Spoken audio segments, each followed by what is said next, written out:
Hello and welcome to উদ্বোধন। আশা করছি তোমরা সবাই ভালো আছো। তোমরা জানো যে এসএসসি জিডির অ্যান্সার কি বেরিয়ে গেছে, অলরেডি বেরিয়ে গেছে। তো এসএসসি জিডি দেখো কার কীরকম নাম্বার এসছে আমার নিজের পক্ষে তো জানা সম্ভব না, কিন্তু আমার কাছে না একটা ডেটা রয়েছে।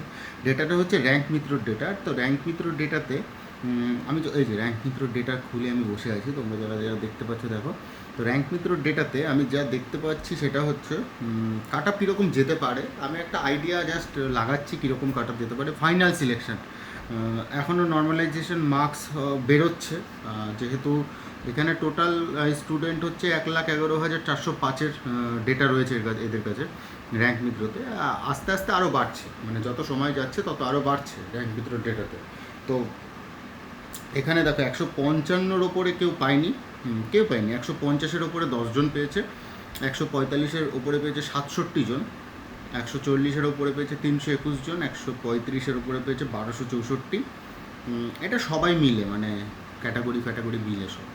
130-এর ওপরে পেয়েছে 2900, 125-এর ওপরে পেয়েছে 5606, 120-র ওপরে পেয়েছে 96, 47। এবার আমি তোমাদের ভ্যাকান্সি যা রয়েছে, ভ্যাকান্সি খুব সম্ভবত 26,000 সামথিং রয়েছে। তো 26,000 সামথিংয়ের যদি আমি মোটামুটি 8 টাইমসও করি, যেহেতু তোমার 8 টাইমস না, ধরে রাখো আমি 4 টাইমসও করি 26,000-এর, তাহলেও প্রায় লাখখানেকের কাছাকাছি আছে।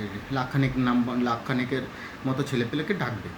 যদিও এটা টেন্টেটিভ ভ্যাকান্সি যদি বাড়ে তাহলে আরও ডাকতে পারে। তো তোমার হচ্ছে 100-র ওপরে পেয়েছে 31,048, 95-এর ওপরে পেয়েছে 36,546। যত সময় যাবে আরও বাড়বে, সংখ্যাটা আরও বাড়বে। 90-এর ওপরে পেয়েছে 42,043। তো দেখো 90-এর ওপরে যাদের যাদের রয়েছে মার্কস, 90-এর ওপরে যে কোনো ক্যাটাগরির 90-এর ওপরে যদি মার্কস থাকে, তোমরা দৌড়ের জন্য প্রিপারেশান শুরু করে দাও। যতদূর মনে হচ্ছে এই বছর নাম্বারটা আগের বছরের তুলনায় একটু কম, মানে আগের বছরে আমার আশেপাশে যারা পরীক্ষা দিয়েছিল তাদের যা নাম্বারটা আমি শুনেছিলাম, এই বছরের নাম্বার কিন্তু অনেকটাই কম আছে। ঠিক আছে, এই বছরের অনেকটাই কম আছে, মোটামুটি 10 নম্বরের মতো একটা ডিফারেন্স আমি দেখতে পাচ্ছি। 10 নম্বরের মতো একটা ডিফারেন্স রয়েছে। তো 90-এর ওপরে আছে 42,043। যত সময় যাবে সংখ্যাটা আরও বাড়বে।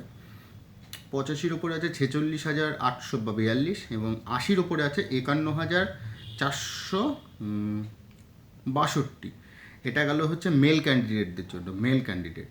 তো যাদের যাদের 90-এর ওপরে আছে তারা কিন্তু একটা ভালো চান্স আছে তোমার দৌড়ের জন্য ডাক পাওয়ার। এবার ফাইনাল সিলেকশন কততে হবে সেটা র্যাঙ্ক মিত্রতে তোমরা যখন আস্তে আস্তে করে সাবমিট করবে সব তোমাদের অ্যান্সার কিগুলো, এবং নর্মালাইজেশন মার্কস কতটা বাড়ছে সেইটার উপর ডিপেন্ড করবে যে তোমাদের আলটিমেটলি সিলেকশন হবে কি না। এবার হতে পারে তোমার নাম্বার অনেক বেশি আছে, তুমি দৌড়ে গিয়ে ফেল করে যাচ্ছ, বা মেডিকেলে তোমাকে মেডিকেলেও বাদ দিচ্ছে, সেক্ষেত্রে তো একটা আনসার্টেন ব্যাপার থেকেই যায়। তো এই হচ্ছে ব্যাপার। 90-এর ওপরে যদি থাকো তাহলে আমার মতে দৌড় এখন থেকে প্র্যাকটিস করা ভাই শুরু করে দাও। ফিমেল ক্যান্ডিডেটদের যা বুঝতে পারছি, তোমার ফিমেল ক্যান্ডিডেটদের দেখো বলি আমি, 150-এর ওপরে কেউ পায়নি, 145-এর ওপরে পেয়েছে 3 জন, 140-এর ওপরে পেয়েছে 19 জন, 135-এর ওপরে পেয়েছে 93 জন, 130-এর ওপরে 246 জন। তোমরাও র্যাঙ্ক মিত্র থেকে এটা বার করতে পারো। 120-র ওপরে পেয়েছে 878, 115,152, 100-র ওপরে পেয়েছে 3791। তো ফিমেল ক্যান্ডিডেটদের যা দেখছি তাতে তোমাদের যদি 80-র কাছাকাছি নাম্বার থাকে র মার্কস, তো তোমরা কিন্তু দৌড়ের জন্য প্রিপারেশন শুরু করে দাও, কেননা খুব বেশি কিন্তু সময় তারপরে আর পাবে না। তো এই হচ্ছে বিষয়।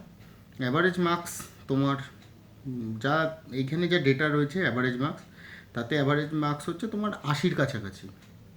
5 তারিখ 3টে থেকে 4টে শিফটে অ্যাভারেজ মার্কস হচ্ছে 74.61, 74.61 গেছে। ঠিক আছে, আর সব থেকে বেশি অ্যাভারেজ মার্কস হচ্ছে 25 তারিখ 25/2/2025 3টে থেকে 4টে, সেইটার অ্যাভারেজ মার্কস গেছে 92। তো 74 আর 92-এর মধ্যে কিন্তু একটা পার্থক্য, বিস্তর পার্থক্য। ঠিক আছে, অ্যাভারেজ মার্কসের জন্য। তো এই হচ্ছে বিষয়। 4 দিন পরে র্যাঙ্ক আইকিউতে মানে যতদিন অবধি দেখা যাচ্ছে ততদিন অবধি তো দেখা যাবেই। তারপরে গিয়ে র্যাঙ্ক মিত্রর ডেটা নিয়ে আমি একটা অ্যানালাইসিস দেবো। এখন দেখো যে অনেক চ্যানেলে অনেক কাট অফ বলছে, তো তোমরা দেখতেই পারো, কোনো অসুবিধা নেই। কিন্তু আমার মতে 90-এর ওপরে ভাই তোমার মেল ক্যান্ডিডেট যদি হও তাহলে দৌড় প্র্যাকটিস একদম শুরু করে দাও, এবং ফিমেল ক্যান্ডিডেট যদি 80-র ওপরে হও তাহলে দৌড় প্র্যাকটিস শুরু করে দাও। এর থেকে আর ভাঙিয়ে কিছু বলছি না, সবাই সবার ভালো বোঝো।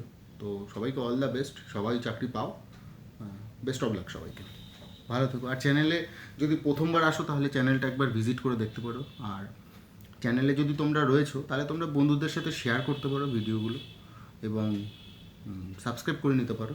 ধন্যবাদ সবাইকে।